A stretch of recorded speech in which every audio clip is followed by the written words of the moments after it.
Oh, sa mga mahilig mag-camping dyan, hiking, biking, fishing, ito ang kailangan nyo na flashlight. Napakalakas at budget friendly na naman. Napakamura lang nito at kayang-kaya, conforme dun sa mamahalin. Tapos parehas lang din naman ang liwanag na binubuga ay pinapakita.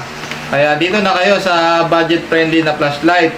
Ito po siya. Ito yung flashlight na sinasabi ko. Ito yung charger niya, Type C. Oh, yan, Type C. Tama-tama to sa cellphone nyo. Tama-tama to sa cellphone nyo kasi sa mga walang dalang power bank ha. Walang dalang power bank. Pwede nyo siyang gawing power bank. I-charge yung cellphone nyo.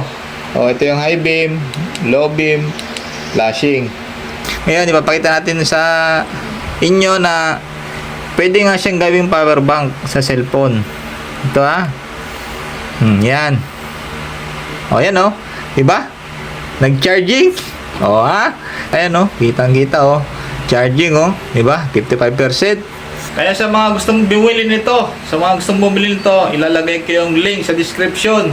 Budget friendly siya.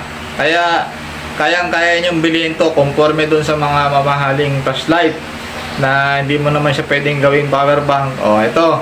Ito na ang hinahanap nyo. Thank you.